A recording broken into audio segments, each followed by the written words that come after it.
Olá, amigos do Neurorádio em Pauta, tudo bem com vocês? Vamos começar nossa live saideira de 2022, depois de tantas semanas com live por aqui, toda terça-feira, nesse mesmo horário, 6 horas da tarde, aqui no Neurorádio em Pauta, no Instagram, que depois fica lá no YouTube. Hoje, última semana do ano, nossa última live de 2022, e vamos falar de um assunto que eu vi alguns casos essa semana, então sempre que a gente vê um, a gente vê dois, e começa por aí. E aí eu achei interessante da gente conversar um pouco, já era um tema que eu não falava aqui no canal há um tempo, sobre as malformações cerebrais. Aquelas que muitas vezes a gente descreve, muitas vezes tem repercussão clínica, outras não, são achado de imagem no meio do caminho. Algumas já são sérias, são descobertas mesmo antes da criança nascer, e umas que vêm escritas no laudo e aterrorizam o coração das mães, dos pediatras, e cabe a gente que está ali intermediando tudo isso, entender o que pode acontecer, se ela é tão grave como parece, como a gente não pode perder esse tipo de alteração na ressonância magnética, porque depois, né, que a criança nasce, vai ser um exame ouro para isso, para a gente conseguir definir melhor.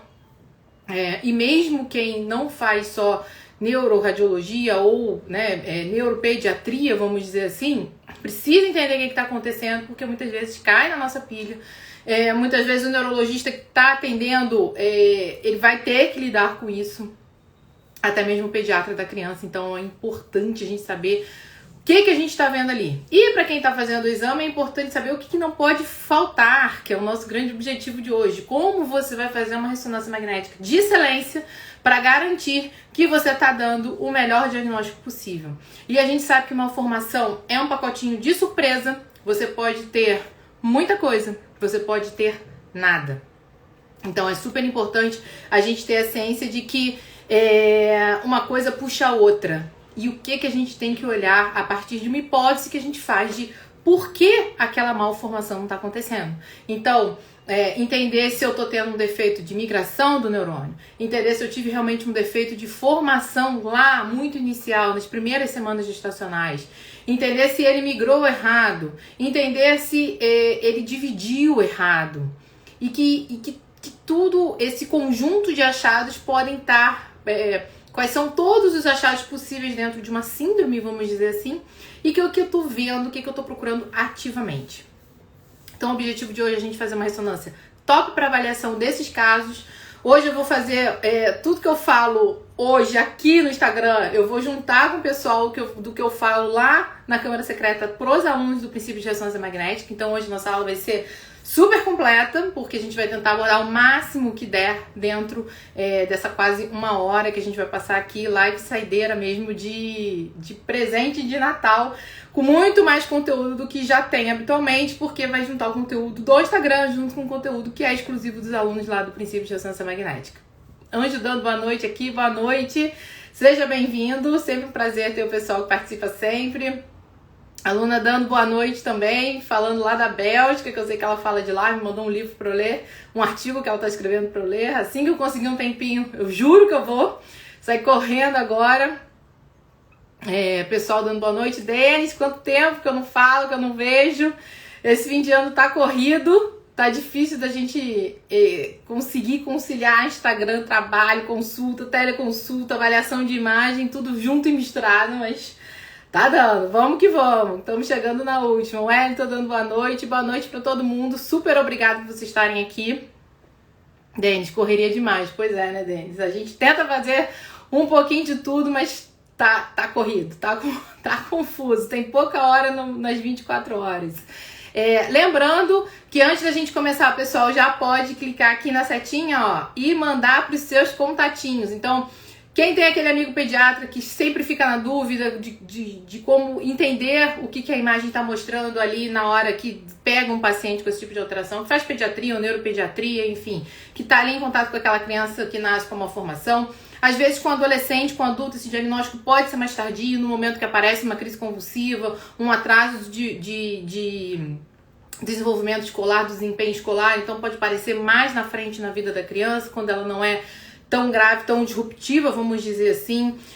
Pode ser em pacientes que vieram fazer ressonância por qualquer outro motivo, tipo uma dor de cabeça, porque bateu a cabeça e ficou com medo de ter alguma coisa lá dentro, porque tá tonto, e descobre uma malformação que estava ali quietinha, ou seja, não estava levando nenhum prejuízo funcional. E isso é muito importante a gente entender, que o que a gente vê na ressonância é a anatomia. Isso não quer dizer que a função vai estar prejudicada, e muitas vezes a função está prejudicada e não aparece na anatomia, né? Então isso é uma dúvida comum, principalmente de paciente. Eu recebo muito pergunta desse tipo aqui: como é que minha ressonância vem normal, mas eu tô sentindo isso, né? Então a gente tem que destacar esses pontos. E as malformações cerebrais são um ponto importante nisso. Às vezes a gente olha e fala assim, como é que tá essa criança? A criança tá ótima, né? Pode até vir a ter algum prejuízo de desenvolvimento cognitivo mais pra frente, mas assim, às vezes o grau de malformação é muito ruim, é muito acentuado, né, anatomicamente, mas às vezes a função se compensa, e a gente sabe muito sobre plasticidade neuronal, e isso está diretamente envolvido. Quanto mais plasticidade, mais regeneração, vamos dizer, de função a gente tem, né? Mais recuperação. Quanto todas as outras áreas vão assumir papéis de áreas que foram prejudicadas nessa malformação. Então, última chamada para vocês começarem a compartilhar aqui na setinha. Já vi que alguns alunos entraram, Miriam entrou, o pessoal vai entrando daqui a pouco. Eu já botei o aviso lá no grupo. Hoje a gente vai fazer só por aqui. Então vamos fazer uma live mais extensa com o conteúdo do Instagram e com o conteúdo que também vai exclusivo para os alunos lá do Princípio de Ressonância Magnética, meu presente para vocês de fim de ano. E eu quero deixar uma outra novidade aqui. Se alguém já tá querendo, não quer esperar virar o ano, janeiro, para mudar de vida, para entrar naquele curso, naquele programa, naquela avaliação que tá precisando para dar aquele up na carreira, quero começar a ver ressonância, quero começar a ver neuro, peguei um plantão e preciso saber, tudo isso, se você já quer começar de agora, antes de esperar virar janeiro, para falar, janeiro eu vou, depois do carnaval eu vou, março quando voltar as aulas eu vou, vamos agora, vamos logo agora. Então, se você tá precisando daquele empurrãozinho para entrar no Princípio de Ressonância Magnética, me manda uma DM, me manda uma mensagem aqui no final dessa live, que a gente vai criar uma condição super especial para você vir fazer parte desse grupo ainda antes do fim do ano. E se você acha que alguém que você conhece, que você gosta, tá precisando desse empurrãozinho também, manda DM, dá de presente de Natal, dá aquele presente de Natal na semana do Ano Novo. Tão bom a gente ganhar um presente depois, surpresa, né? Então, aproveita que vai ter condição especial para quem tiver interesse. Então, me manda a DM e fala assim, tô precisando, tô querendo. Você já vai receber a apostila aí na sua casa com todo o conteúdo impresso das aulas do Princípio de Ressonância Magnética. Já vai ter acesso imediato às aulas gravadas, ao banco de casos comentados com as imagens e as aulas comentadas que já aconteceram ao longo desse ano lá na Câmara Clara, dentro do grupo do Princípio de Ressonância Magnética, acesso ao WhatsApp para tirar dúvidas diretamente comigo e com todo o resto da comunidade, e o material impresso para você assistir com todas essas aulas que a gente tem terça-feira. Não só as que a gente tem aqui, que é o comecinho da nossa conversa, assim como a segunda parte, que é exatamente pra gente aprofundar um pouquinho, desenvolver um pouquinho. Celi, que também é aluna, tá sempre por lá, tá sempre por aqui, eu tô. Seria tema ótimo, que presente. Tema ótimo pra gente encerrar nosso ano, vamos dizer assim. Um ano pesado, muito trabalho, muito troca de conhecimento, muito troca de confiança. Fiquei muito feliz com todos os alunos e com todo mundo que passou por aqui. Fico bastante feliz quando as pessoas vão e voltam, porque isso quer dizer que é bom. Então, agradeço muito a confiança de vocês e a parceria. E quem tá precisando dessa ajuda? Simone botou aqui, tô precisando. Então, vambora, Simone, me manda um DM assim que acabar, que vai ter condição especial para quem quiser entrar no Princípio de Ressonância até o fim do ano. Então, vai receber a apostila, vai entrar no grupo de Zap, vai ter acesso imediato às aulas, todas que tiverem lá já disponíveis, gravadas na plataforma e que aconteceram ao longo desse ano. todo o curso que aconteceu, o curso que teve aqui e teve mais lá, de tumor, de doença desmielinizante, de sequência de ressonância magnética, já tá tudo lá empacotadinho para vocês curtirem aí durante as férias de janeiro. Então, não deixem pro ano que vem. Acessem agora, ano que vem a coisa sempre pode mudar, sempre pode ficar mais difícil. Então, garantam agora e com o presente que vai ter do Neuro Rádio em Pauta diretamente para vocês, que vocês mais que merecem presente. Vocês já são meu presente, então eu também quero retribuir isso para vocês. Combinado? Então, tô aguardando a DM. Se vocês sabem de alguém que tá querendo, já manda essa mensagem. Fala, ó, tem condição especial, manda mensagem que vai ganhar presente.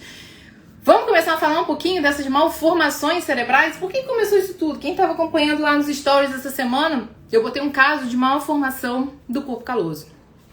E aí a gente começa a pensar assim, quando a gente fala em malformação, como eu falei já nesse início, pode vir no bebezinho, mas eu não vejo pediatria, tudo bem, mas pode vir no adulto. E isso não muda o fato da gente ter a necessidade de identificar todo tipo de malformação. Então, um conceito número 1 para avaliar malformação cerebral, que é o que a gente vai falar aqui, é a gente tentar entender qual é o princípio que acometeu aquilo ali. Então, eu tive um problema de divisão de hemisfério, como a gente vê na holoprosencefalia, ou seja, eu não dividi o cérebro em direito e esquerdo, então eu vou ter fusão de estruturas.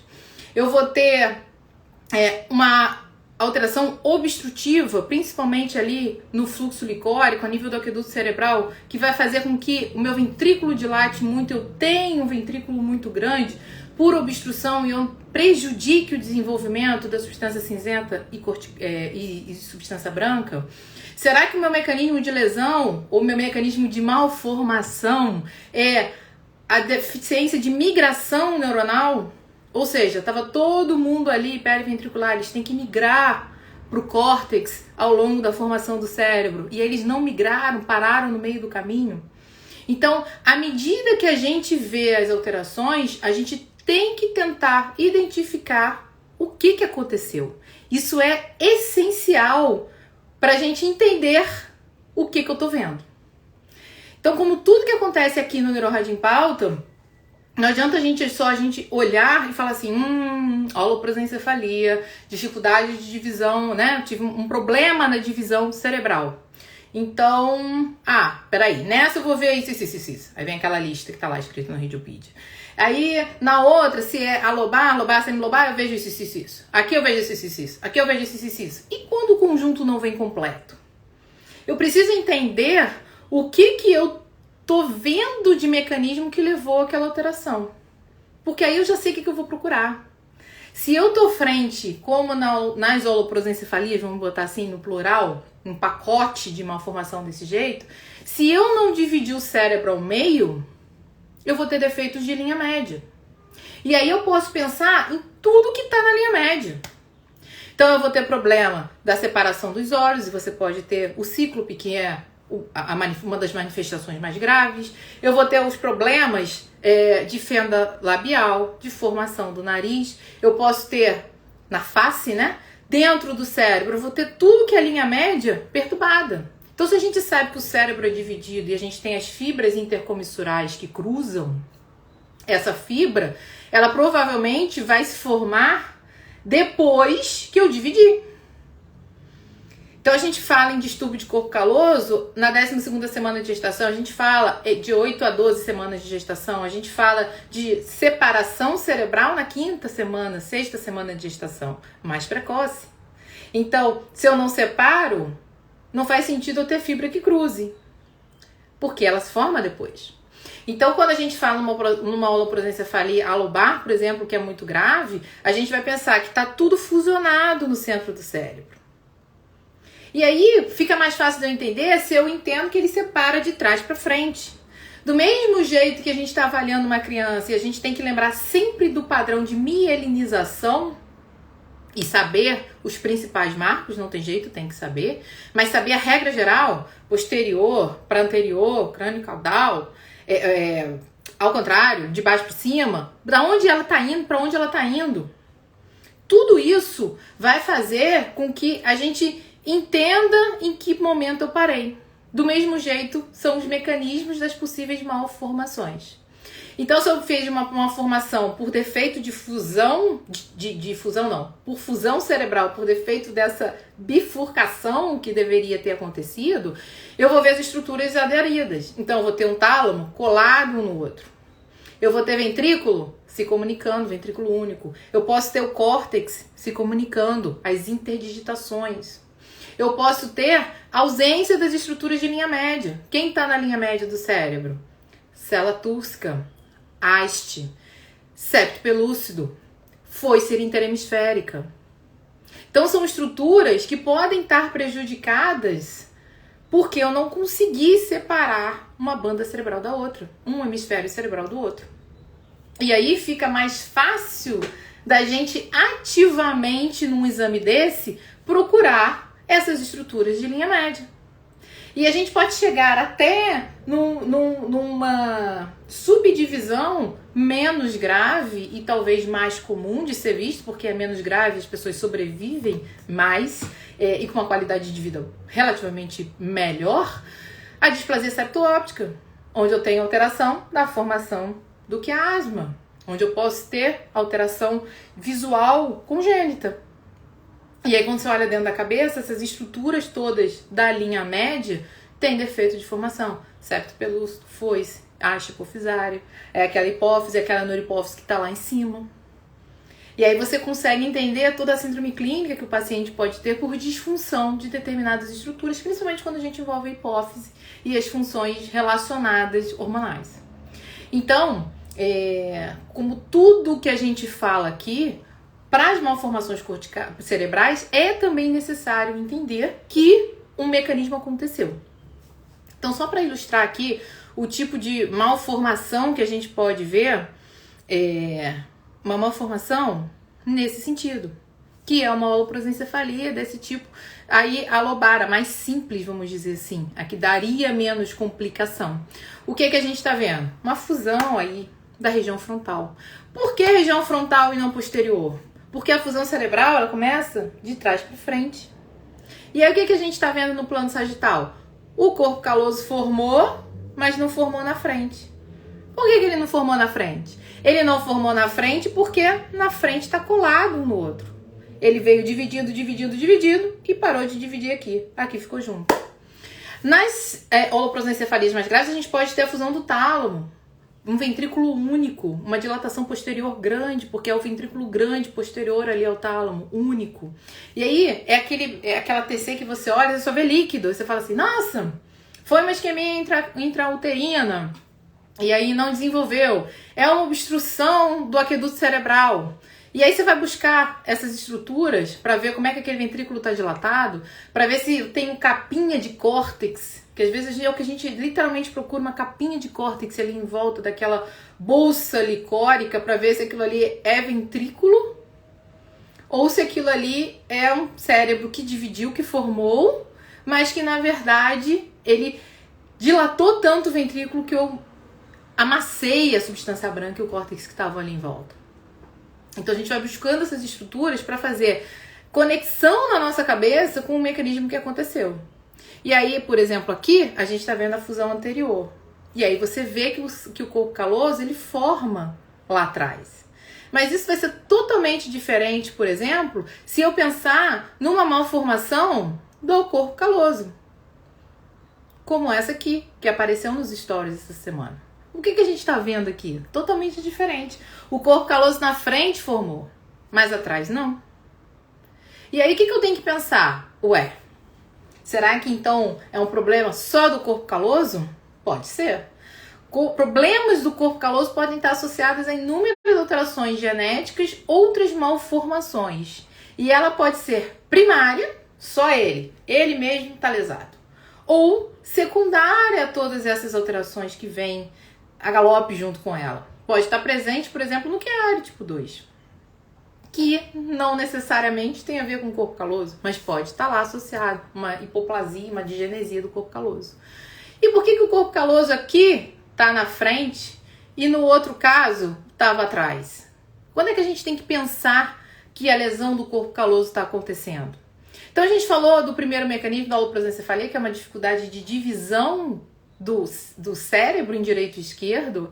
E aqui a gente vai falar de uma lesão única de corpo caloso, que é uma estrutura de linha média, que pode estar acometida sim nessas malformações que têm dificuldade de divisão cerebral. Mas quando a gente vê que o cérebro está todo dividido, bem formado, e eu só tenho problema no corpo caloso final, no rosto, na parte posterior do corpo, né, e rosto, o joelho dele tá ok, a parte anterior do corpo também, eu tenho que pensar que esse corpo caloso começou se formando bem. Ele começa de frente para trás. É diferente, por exemplo, do processo de mielinização, que começa de trás para frente. Então a gente pode ficar confuso e olhar e falar assim, caramba, mas quando eu tô vendo um bebê eu quero que vá de trás para frente, mas quando eu tô vendo formal eu quero que vá de frente para trás? Sim, cada um vai ter sua regra. É importante a gente saber essas regras para entender o mecanismo que está acontecendo. Então, aqui a gente vai pensar que foi de frente para trás, mas chegou atrás e deu problema. Então, no meio do caminho da minha formação do corpo caloso, eu fui interrompido.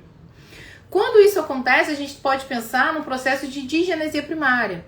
Ou seja, realmente alguma coisa aconteceu naquele período gestacional, que normalmente é de 8 a 12 semanas, é um pouquinho depois. Primeiro, como eu falei, o cérebro divide, para depois formar as comissuras que cruzam de um lado para o outro. Então a gente tem um problema da comissura que não vai até o final. E isso aí sugere pra gente que aconteceu uma coisa primária no corpo caloso. Porque eu posso pensar também que as lesões podem ser secundárias no corpo caloso.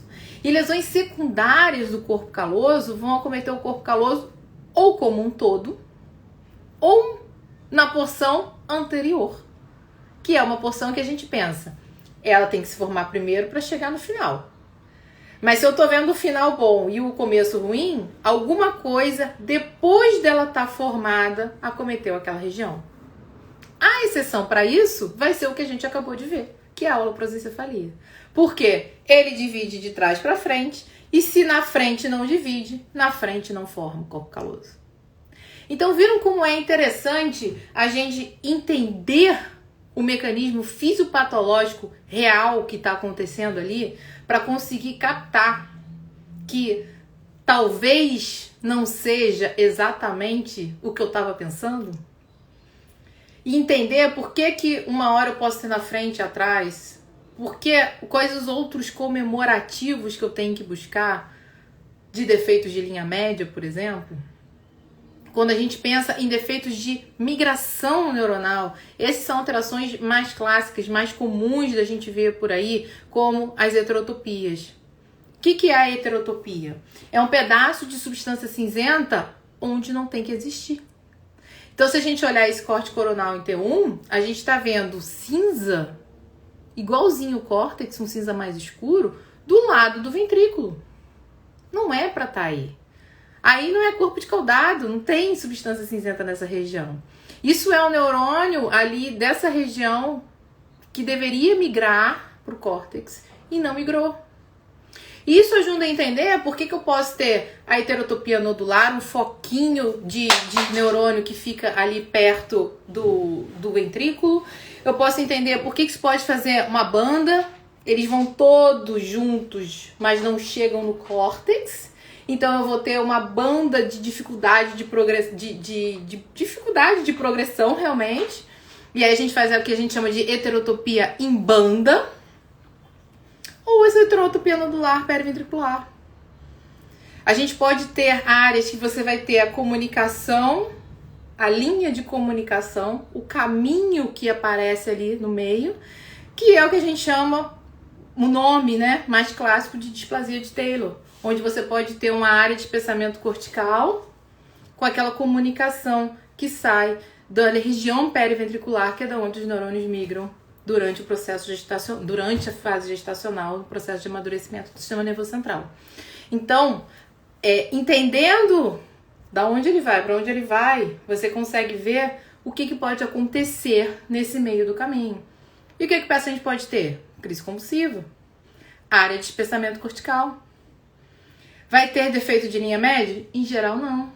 não é o que a gente está procurando aqui. A gente está procurando substância cinzenta fora do lugar. E por que eu estou contando todos esses mecanismos de doença? Isso está escrito no livro. Não tem nenhuma novidade até aí. Porque quando a gente pensa como mecanismo de função, isso facilita a nossa busca. Então facilita o nosso diagnóstico. Facilita com que a gente não perca nenhum tipo de malformação nesse meio do caminho, que é o que todo mundo quer. Nós, como radiologistas, queremos dar o laudo mais completo possível. Vocês, como neurologista, pediatra, neuropediatra, clínico, enfim, quem está recebendo esse exame, querem que isso seja o mais detalhado possível, para você ter uma noção mais real do que você está falando de malformação, né? Qual vai ser o prejuízo que o paciente pode ter, ou não. Mas pelo menos a gente tem noção do quão grave isso pode estar relacionado. Principalmente quando a gente está falando de uma criança, e é óbvio que a família quer um prognóstico. Embora seja muito difícil, muito complicado a gente dar, principalmente quando a alteração é tênue, nas mais graves a gente já sabe. Fala, ó, tá muito grave. Agora, isso tudo é pra gente pensar também, não é só em não errar o laudo e ver todas as alterações, em como fazer o melhor exame possível. Então, se existe essa suspeita de malformação, e hoje a malformação, gente, ela não vai vir necessariamente escrita como malformação. É óbvio que pode ter sido detectada alguma alteração no pré-natal, e aí a criança vem para avaliar uma alteração de ultrassom que já foi vista, uma alteração de ressonância fetal que já foi vista. Ok, isso pode acontecer.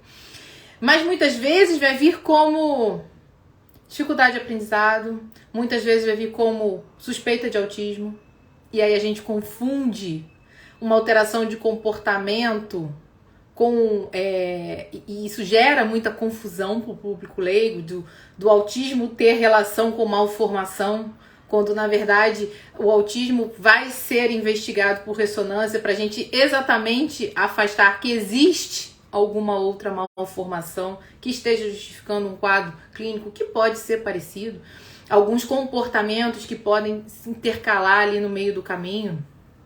Às vezes o autismo leva um tempo para ser diagnosticado, mas todos esses pacientes que vêm com queixas de algum grau de disfunção cognitiva ou de evolução, de progressão neurológica habitual, a gente tem que pensar que pode estar uma malformação embutida naquilo ali. Que não foi grave o suficiente para levar a um óbito precoce, que não é grave o suficiente para levar a uma disfunção grave, e que as coisas podem aparecer um pouquinho mais à frente na vida da pessoa. Então, não adianta, né? Às vezes a gente faz protocolos voltados para as principais hipóteses diagnósticas. Se eu vou fazer, por exemplo, e eu vou dar um exemplo no diâmetro oposto, um paciente idoso que tem crise convulsiva, as duas primeiras coisas que eu tenho que pensar é que ou ele teve um AVC, ou ele está com um tumor cortical, alguma coisa que está irritando o córtex ali. Então eu vou fazer sequências voltadas para isso, que é totalmente diferente de eu fazer, por exemplo, uma investigação de crise convulsiva numa criança, que eu tenho obrigatoriamente que fazer uma avaliação de malformação, principalmente cortical, principalmente esses defeitos de migração neuronal. E aí, eu mostrei primeiro um monte de alterações. Quem está chegando agora vai poder ver isso depois no Instagram. Quem é no YouTube, quem é aluno vai poder ver lá dentro da plataforma. E quem não é, já não esquece de me mandar um direct e falar: eu quero ser aluno antes do fim do ano, que eu vou mandar um presente para vocês, vou facilitar a vida de vocês para todo mundo entrar no princípio de ressonância ainda em 2022 e receber o material aí na sua casa. O grande pulo do gato aqui, e por isso que eu tô falando essa primeira meia hora, é a gente entender o mecanismo para saber que tipo de sequência você tem que incluir. Vejam que muitas vezes, e que na maioria das vezes, eu mostrei para vocês sequências T1. Porque a sequência T1, ela tem esse caráter mais anatômico. Como a diferença de sinal entre substância cinzenta e branca é mais clara, mais fácil de ser vista do que do T2, a gente consegue definir, por exemplo, como nesse caso aí que está na tela de heterotopia, o que é córtex, o que é córtex não, o que é substância cinzenta e o que é substância branca. Quer ver nesse mesmo corte aí de heterotopia, se eu colocasse um T2, por exemplo, é mais difícil. Aí é um exemplo muito grosseiro. Tem muito nódulo periependimário. Tem muito nódulo que está abaulando o contorno ventricular. Mas para um olho que não está treinado, talvez isso passe. Não é muito mais fácil de ver no T1? Quem tá acompanhando aí, coloca o dedinho. Ou então escreve, não, eu prefiro T2, T1, T2, T1, T2. Eu acho que é no T1. É o que a literatura recomenda e é o que a gente vê muito na prática clínica. Vamos usar T1 para diferenciar isso. O problema é quando a criança ainda não mielinizou. E aí a gente tem um grande dilema de ver malformações cerebrais e muitas vezes esses defeitos de migração neuronal na criança que é muito bebezinha. Porque vai ficar difícil, muitas vezes, como a gente não tem um T1 tão branco e cinza, vamos dizer assim, a gente não consegue definir tão bem se eu tenho focos de córtex dentro da substância branca. E aí, pode ficar mais fácil, realmente, da gente ver pelo T2. Então, tem que ter na manga essas duas principais sequências. Então, qualquer investigação de malformação cerebral não pode faltar uma sequência T1 3D. Não pode. A gente precisa de uma avaliação. Quem é aluno já tem uma aula, uma das primeiras aulas, né, das aulas gravadas que tem do princípio de ressonância magnética, a aula sobre T1. E a gente fala de todas as possibilidades que existem do T1. E tem um T1 3D lá. Você pode fazer até um T1 gradiente, ele tem uma boa relação córtico-subcortical, mais fácil de ver, né? A linha fica muito definida. Então fica definido pra gente ver se aquele córtex não tá espesso, fica definido pra gente ver se não tem substância cinzenta fora do lugar, fica mais fácil da gente ver se não tem uma rima licórica sendo acompanhada por córtex, como a gente vê nos casos de esquizencefalia, que eu não trouxe nenhuma imagem aqui pra vocês. Fica mais fácil da gente entender se eu tenho interdigitação, porque eu não tenho septo porque eu não tenho foice interhemisférica, porque eu tenho defeito de linha média, que eu tenho traves passando ali de um lado para o outro, porque eu não tive divisão de um hemisfério cerebral para o outro. Olha esse caso aqui da holoprosencefalia lobar. Mesmo assim, como a região frontal tá junta, não separou.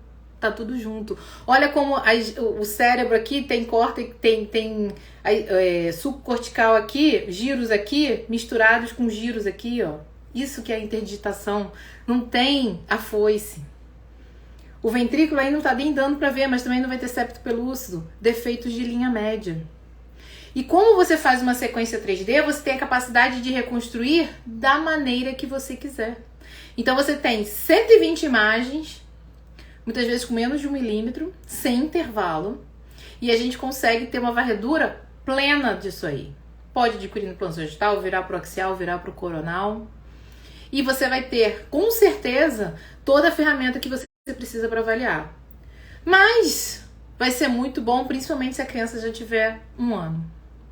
Porque aí a gente sabe que com 1 ano, apesar do padrão de mielinização não estar completo, ele teoricamente termina aos 2 anos, com 1 ano a gente sabe que o T1 já tem um padrão muito parecido com o do adulto.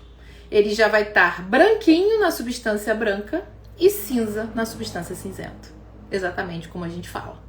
Então fica mais fácil da gente conseguir definir isso. E as heterotopias. Então muitas vezes vai ser angustiante, isso é uma dica que eu sempre dou para aluno, tô dando hoje para todo mundo, mais um presente de Natal mesmo, fazer essa live estendida, para não ser um conteúdo só exclusivo para os alunos. O áudio sumiu? Todo mundo tá me ouvindo ou como é que tá? Tibério botou aqui, áudio sumiu? Então, na verdade, quando a gente pensa numa criança depois de 1 ano, o T1 é essencial. Quando a gente pensa numa criança menor de 1 ano, a gente vai precisar conjugar com T2. Não tem jeito. Todo mundo vai conjugar sempre com T2. E aí eu vou trazer... Ah, obrigada, gente. Todo mundo tá falando que tá ouvindo, né? Talvez a internet esteja um pouco ruim aí, Tibério. A gente sempre vai precisar conjugar com T2. E isso aqui é aquela regrinha de ouro aqui do NeuroRádio em Pauta. Você vai usar o flare para te trazer o brilho. para te trazer a luz, mas você vai focar no T2 para te trazer o dado anatômico. E aqui, nas malformações, a gente não está procurando, em geral, coisas que brilham. Ah, você vai me falar, mas a displasia de Taylor brilha lá no flare. Ok. Tem outros exemplos? Pode até ter. Mas a gente está falando de cérebro normal, que está no lugar errado. E não de cérebro, de tecido diferente do cérebro. Dá para entender? É diferente, por exemplo, de quando a gente está frente a uma esclerose tuberosa e estão procurando os amartomas. Eles podem brilhar. Eles são cérebro mal feito.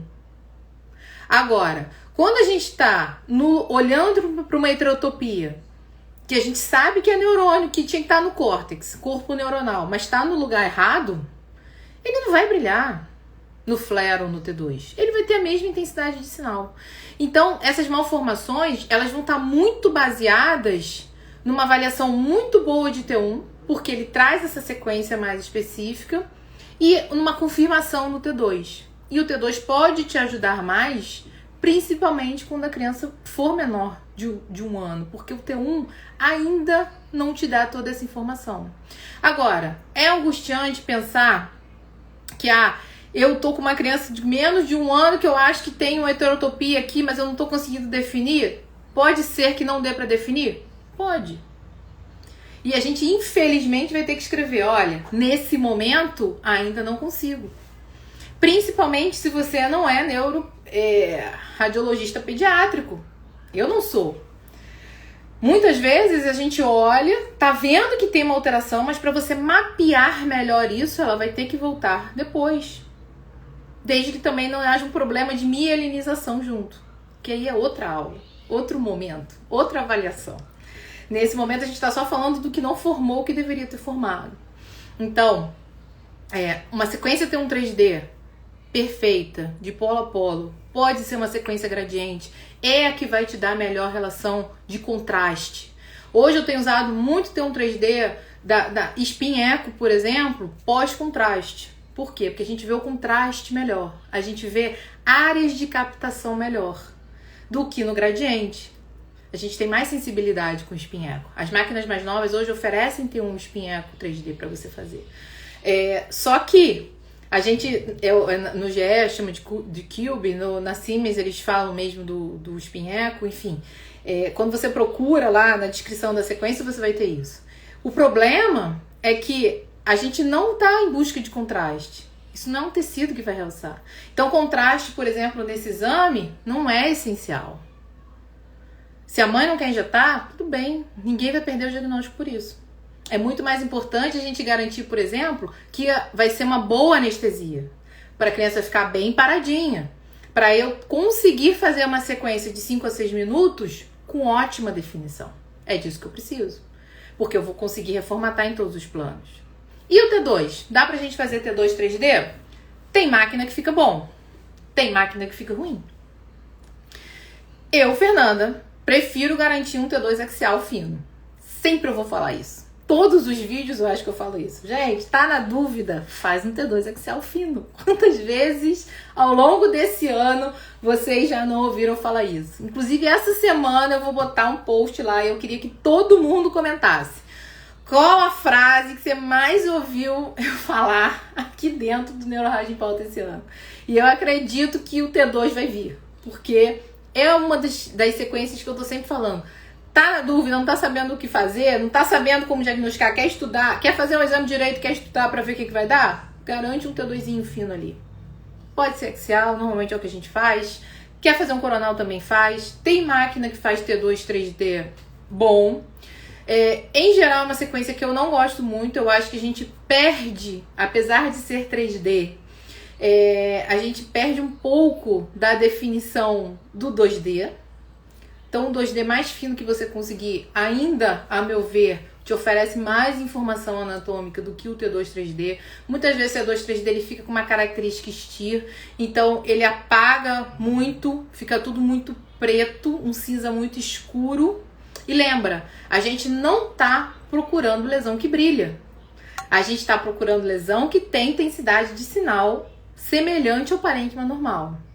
Então, se a gente tem uma sequência com pouco contraste, vai ser ruim da gente conseguir identificar pequenas alterações. Então, garantam um T2 axial bom, um T2 coronal bom. Voltamos. Gente, o iPhone simplesmente desligou porque ele já estava quente e parou de funcionar. Eu estava tentando entrar do outro, mas eu acho que voltou. Então vamos concluir aqui, encerrar nosso pensamento sobre o melhor protocolo possível para identificar todas as malformações dentro do raciocínio diagnóstico que a gente está fazendo em cima do o que é o mecanismo que aconteceu. Não dividiu, não migrou, não formou, o que aconteceu, e isso vai estar diretamente relacionado ao momento gestacional que isso aconteceu lá atrás. Então, importante da gente pensar é que não pode faltar uma ótima sequência T1-3D, de preferência uma sequência gradiente, ela tem uma boa relação córtico-subcortical, você consegue ver bem isso, o sinal é muito bem definido, principalmente nas crianças acima de 1 ano. Então, não deixem faltar isso no protocolo de vocês, é muito importante. Se você tem essa dificuldade de definir o que é T1, que T1 você está vendo e você está falando, qual que seria o melhor, lembra, lá dentro do princípio de ressonância magnética tem um pacotão de aulas já de sequência próprias para isso, e na aula de T1 isso está bastante explicado, bastante dividido, você vai conseguir entender melhor qual T1 usar em que momento. Nesse momento é o T1 3D. Segundo, não deixem de fazer boas sequências T2. Eu ainda prefiro fazer o bom e velho T2 2D fino, de preferência axial, coronal. Você vai ter uma boa varredura e você vai conseguir definir bem estruturas da linha média que podem estar doentes nos dois planos. Tem máquina que faz sequência 2D, T2, 3D boa? Tem. As que eu conheço, eu prefiro fazer separado, mesmo as 3 Tesla, porque elas trazem um T2 mais pesado quando a gente faz 3D. Ficam sequências longas, mas que, de novo, a gente não está procurando lesão que brilha, então vai ser mais difícil da gente ver. Então, quanto mais diferença de sinal entre córtex e substância branca a gente tiver, melhor a gente consegue definir o que está acontecendo. E eu acho que a sequência 2D te dá melhor do que a sequência 3D. Ah, mas precisa de sequência STIR, que tem um... Vamos lá que a internet também está testando a gente. Precisa de sequência STIR, que tem um córtex mais brilhante?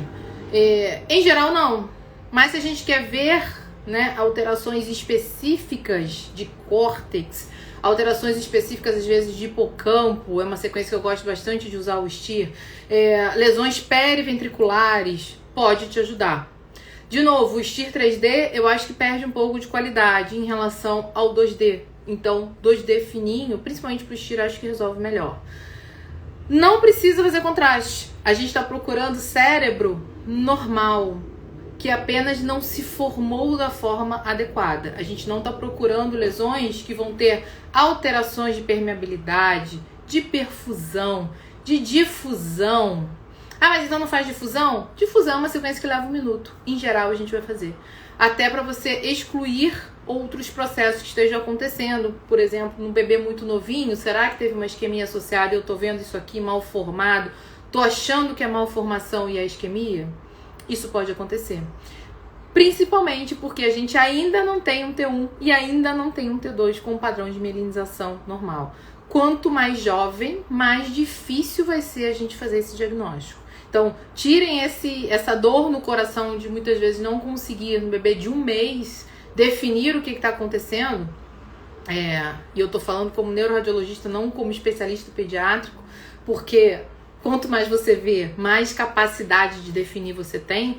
Mas como isso não é o dia a dia da maioria das pessoas, muitas vezes a gente vai precisar realmente acompanhar essa criança e ver um pouquinho mais na frente, quando o padrão de imunização tiver mais avançado, a sequência T1 vai conseguir ajudar mais.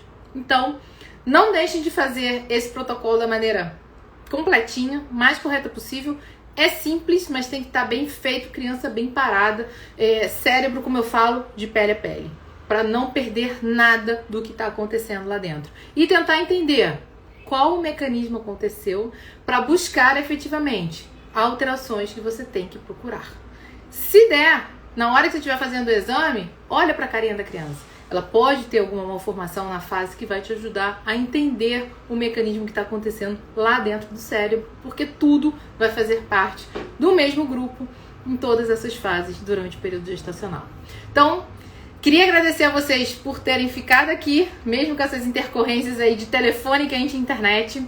A live vai ficar disponível lá no YouTube, vai ficar disponível para quem é aluno do princípio de ressonância magnética. E se você tá querendo entrar no princípio de ressonância magnética até o dia 31, manda a sua DM para mim, porque eu vou te mandar um super presente e eu quero muito que você venha participar. As apostilas estão embrulhadas aqui, que eu já tô para mandar pro pessoal que já entrou agora e que já tá fazendo parte desse grupo. E eu queria que você, que tá aí desse lado, naquela dúvida, se precisa, se não precisa, o que você tem que fazer para dar aquela alavancada na sua carreira, pensa que a ressonância magnética, para quem é radiologista, não dá para ficar sem. Para quem é neurologista, pediatra, neuropediatra, quem trabalha principalmente com neuro, também sabe que não dá para ficar sem. Nem sempre você vai ter aquele parceiro radiologista aí do seu lado, nem sempre você vai ter um neuroradiologista aí do seu lado para resolver seu problema. Então, fortaleça-se. Ganhe força, ganhe coragem, ganhe segurança para avaliar os seus próprios exames, para chegar ao diagnóstico, para usar tudo que a ressonância tem a favor do diagnóstico do seu paciente e tomar, a partir disso, as melhores condutas. Então, quer entrar, tá precisando de um empurrãozinho? Manda um direct pra mim, que eu vou te mandar um presente e eu quero você dentro do princípio de ressonância magnética até o dia 31. Tô esperando vocês aqui desse lado, com todo o nosso suporte, com todo o nosso grupo de apoio já dos alunos que estão lá para trocar uma ideia. Muito obrigada por estarem aqui hoje no NeuroRádio Pauta todo esse ano. Foi um grande prazer estar com vocês. Valber botou aqui, parabéns, aula fantástica. Eu que agradeço pela presença não só do Valber, como de todo mundo que passou por aqui. E nos vemos ano que vem com uma surpresa já em janeiro. Vocês vão gostar bastante. Vamos fazer um mini curso aqui em janeiro, gratuito.